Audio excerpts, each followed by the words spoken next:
किसी भी इंसान की मैच्योरिटी का उसकी एज से कोई खास लेना देना नहीं होता। कुछ लोगों की ज़िंदगी में बस उम्र बड़ी हो जाती है, लेकिन असल में वो अपने दिमाग से बच्चे की तरह होते हैं। और जो जिम्मेदारियों के साथ चलते हैं, रिस्पॉन्सिबिलिटीज़ को समझते हैं, उनके अंदर मैच्योरिटी समय से पहले आ जाती है। स्वागत है आपका फिर से एक मज़ेदार फर्स्ट वीडियो। हर बार की तरह ये वीडियो भी बड़ी मज़ेदार होने वाली है, क्योंकि मैं हमेशा कोशिश करता हूँ तो मैं आपको वो बातें बताऊँ जो आपकी ज़िंदगी के लिए बेहतर हो और जिसकी मदद से आप अपनी ज़िंदगी में कुछ परिवर्तन महसूस कर सको। ये वीडियो हर बार की तरह आप इसे एंड तक देखिएगा। आशा करते हैं इस वीडियो से भी आप बहुत कुछ सीखोगे। तो प्यारे बच्चों, मुझे पता है आपकी जाएंगी 15 से 25 साल के बीच में, लेकिन मज़े की बात पता क्या है, आपने गाँव में या फिर आपने जीवन में ऐसे लोगों को ज़रूर देखा होगा जो उम्र में तो बूढ़े हो चुके हैं, लेकिन अभी भी उनके अंदर कोई मैच्योरिटी नहीं है। वो कभी भी किसी चीज़ को लेकर सीरियस नहीं होते। वो भले ही आपसे बड़े हों, लेकिन इस बात से कोई फ़र्क नहीं पड़ता। सही बात तो ये है कि जीवन में वक्त गुजरता रहता है। आप कुछ करो तो भी, कुछ ना करो तो भी। आप अगर यूं ही बैठे रहे तो भी आप बूढ़े हो जाओगे। आप देखोगे कि आपकी उम्र ढल रही है, आपके चेहरे पे झुर्रियाँ पड़ रही है, आपकी हड्डियाँ कमज़ोर हो रही है, और एक दिन ऐसे करते करते आप बूढ़े हो जाओगे और आप एक दिन मर भी जाओगे। देखो, ज़िंदगी में समय किसी के लिए नहीं रुकता। समय हमेशा गतिशील दिशा में अपने रास्ते पे चलते रहता है। मैं इसीलिए तो समझाता हूँ कि वक्त के साथ चलते रहना इंसान की सबसे बड़ी जिम्मेदारी है। तो आइए इस बात को भी हम एक बड़ी ही मज़ेदार कहानी के साथ शुरुआत करते हैं। एक 13 साल का लड़का था जो जंगल में डेली अपनी भेड़ों को चराया जाया करता था। वो हर दिन सुबह निकलता और शाम को भेड़ों को चरा के वापस घर में आता। भेड़ें दिन भर उसकी घास चरती और वो दिन भर पेड़ों पे बैठा रहता, कभी फल खाता या फिर कभी ऊल जुलूल की चीज़ें करता। एक समय की बात है, ऐसी वह प्रातःकाल अपनी भेड़ों को लेके उन्हें चराने के लिए निकला। थोड़ी दूर चला ही था कि भेड़ें चरने लगी, तो उसने सोचा क्यों न मैं पेड़ पे बैठ के छाँव में आराम से विश्राम कर लूँ। वो बैठा ही था कि पीछे उसे आवाज़ सुनाई दी। उसे ऐसे लगा मानो जैसे कि उसके पीछे कोई खरगोश का बच्चा झाड़ियों में कुछ कर रहा है। उसे पकड़ने के इरादे से तो वहाँ पे कोई खरगोश का बच्चा नहीं था, बल्कि वहाँ पे एक शेर का छोटा सा बच्चा था। ऐसे प्रतीत होता था जैसे मानो कि वो घायल हो, उसकी माँ कहीं बिछड़ गई हो या फिर उस पर शिकारियों ने हमला किया। उसे रहा नहीं गया, उसने उसे गोद में उठा लिया, घर ले आया, उसे भेड़ों का दूध पिलाया और उसकी मरहम पट्टी करी। धीरे धीरे वक्त गुजरता रहा। अब वो शेर का बच्चा धीरे धीरे बड़ा हो चला था, लेकिन वह उन्हीं भेड़ों के साथ खेलता कूदता, उन्हीं भेड़ों के साथ रहता और यहाँ तक कि उन्हीं भेड़ों के साथ वो शाम को सो भी जाता। बड़े होने के साथ साथ उसे इस चीज़ की समझ नहीं आ रही थी कि जीवन में उसके साथ क्या चल रहा है। वो हर दिन भेड़ों के साथ ही सिर्फ समय को बिताता था, यहाँ तक कि वो घास भी खाने लगा था। धीरे धीरे और समय गुजरा।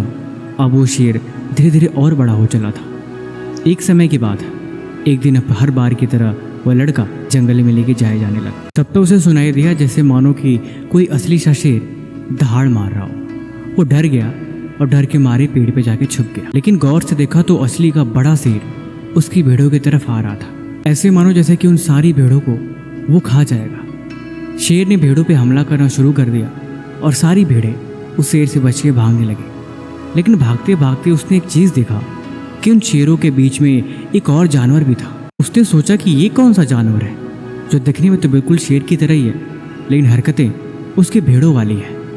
उसे रहा नहीं गया। उसने पूछा कि बाकी भेड़ों का तो भागना ठीक है, लेकिन तुम क्यों भाग रहे हो? उसने बोला, मैं क्यों भाग रहे हूँ? मैं डरा हुआ हूँ। मैं तुम्हारी तरह खूंखार नहीं हूँ। मैं इन्हीं के जैसा हूँ, इन्हीं के साथ पला बड़ा हूँ और मैं भी इनकी तरह हूँ। तो ये डर के भाग रहे हैं, मैं भी डर के भाग रहा हूँ। कहीं तुम मुझे खाने तो नहीं वाले हो? वो शेर बोला, नहीं भाई रुको, तुम्हें कोई गलतफहमी हुई है। तुम भेड़ नहीं हो, तुम्हारी पहचान कुछ अलग है। उसने बोला, मेरी पहचान अलग कैसे हो सकती है? उसने बोला, आओ मैं तुम्हें इस बात पे यकीन दिलवाता हूँ। जंगल के दूसरी छोर पे एक नदी बहती थी। वो उसे वहाँ लेके गया और बोला कि तुम इन पानी के बीच में खड़े हो जाओ और देखो तुम्हें क्या दिखाई दे रहा है। उसने देखा कि इसमें तो मेरी परछाई दिखाई दे रही है। फिर उसने अपना चेहरा उस पानी के पास लगा दिया। उसने फिर पूछा, अब बताओ तुम्हें क्या दिखाई दे रहा है? उसने बोला, बिल्कुल सब एक ही जैसा तो दिख रहा है। मेरे जैसे दाढ़ी, मेरे जैसे बाल, मेरे जैसी हाइट, सब कुछ तो मेरी तरह है। लेकिन एक मिनट, मैं तो बिल्कुल तुम्हारे जैसा दिखता हूँ और तुम्हारे और मेरे में कोई ख़ास फ़र्क नहीं है। फिर भला ये अंतर कैसे? मैं तुम्हें यही बात समझा रहा था कि तुम बिल्कुल मेरी तरह हो। तुम एक शेर हो, और शेर जंगल का राजा होता है। शेर अपनी बदौलत ज़िंदगी जीता है। शेर घास नहीं खाता और ना ही शेर भेड़ों के साथ रहता है। तुमने अपनी पहचान खो दी है। तुम एक असली शेर हो। तुम इस बात को भूल चुके हो, इसलिए अपने आप को पहचानो। जोर से दहाड़ने की कोशिश करो। उस शेर ने अंदर एक सांस भरी और जोर से दहाड़ मारी। पूरा जंगल थर थर कांपने लगा। उसे अपने अंदर अपार शक्ति की अनुभूति हुई। उसे बात समझ में आ गई कि ज़िंदगी में वो गलत रास्ते पे था। ये कहानी तो ख़त्म हो गई, लेकिन असली मज़ेदार चीज़ें अब शुरू करते हैं। हर बार की तरह इस बार भी मैं आपको 3 बातें बताऊंगा और इन 3 बातों को आप अपने डायरी में नोट कर लेना। और जब जब आप ज़िंदगी में आपको लगे कि आप रास्ते से भटक रहे हो तो इन चीज़ों को महसूस करना। पहली चीज़, हमेशा अपने फ्रेंड सर्कल को देखो।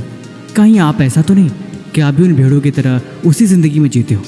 आप अपनी काबिलियत को भूल चुके हो, क्योंकि जैसी आपकी संगति, जैसे आपके दोस्त, जैसा आपका माहौल, आपका विचार वैसा ही बनेगा और आप भी उन्हीं की तरह सोचोगे और आप भी उन्हीं की तरह रहने लगोगे। इसीलिए हमेशा अपने से बेहतर माहौल में रहने की कोशिश करें। कुछ ऐसे लोग जो हमेशा अपने फ्यूचर को लेकर सीरियस रहते हैं, कुछ ऐसे लोग जो हमेशा आगे बढ़ने के लिए अपने आप को प्रेरित करते रहते हैं, या फिर ऐसा लोग जो अपनी ज़िंदगी में सीरियस हों।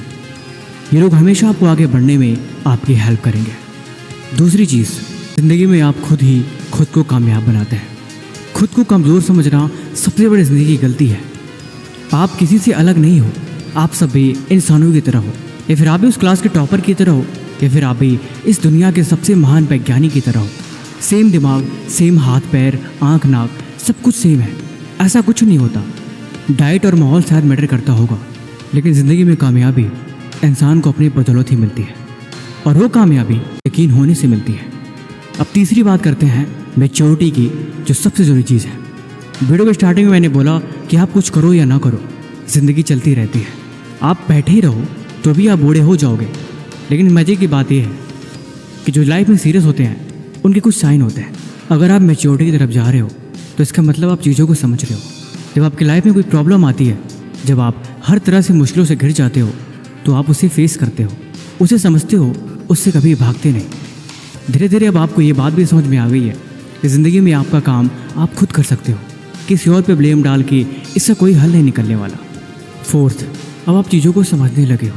अब आप उन चीज़ों को ना बोल देते हो जो आपकी ग्रोथ में रुकावट करती है, या फिर वो चीज़ जो आपके फ़ायदे की नहीं, इससे आपका करियर खतरे में जा सकता है, या फिर ऐसे लोग जो कहीं ना कहीं आपके लिए गलत साबित हो रहे हैं। अब आप चीज़ों को समझने के साथ साथ उस पर विचार भी करने लगे हो। अब आपको समझ में आ रहा है कि जीवन में आप एवरेज बनने के लिए पैदा नहीं हुए हो। आपकी एक स्पेशल पहचान है और आप कुछ स्पेशल करने के लिए हर दिन कोशिश करते हो। आपको इस बात पे भी यकीन हो गया कि ज़िंदगी में कोई भी अलग नहीं है, हर कोई एक बराबर है और आप भी हर कुछ कर सकते हो अगर आप मेहनत करते हो तो। अब आपको ये भी समझ में आ गई है कि पैसा कमाना ज़िंदगी में कितना ज़रूरी है। पैसों से दुनिया की हर एक चीज़ खरीदी जा सकती है, क्योंकि पैसा जीने का ज़रिया है। 5वां, अब आप हर डिसीजन सोच समझ के लेते हो, क्योंकि आपको पता लग गया है कि एक मैच्योर आदमी, उसकी लाइफ में डिसीजन का कितना बड़ा रोल होता है। अगर सही समय पर सही डिसीजन ना लिया जाए तो अक्सर फ्यूचर खतरे में आ जाता है। जब आप मैच्योर हो चुके हो। और सबसे बड़ी और ज़रूरी बात, अब आपको ये बात भी समझ में धीरे धीरे आ रही है कि इस दुनिया में समय से बढ़ के कुछ भी नहीं है। Time is most important thing in your life.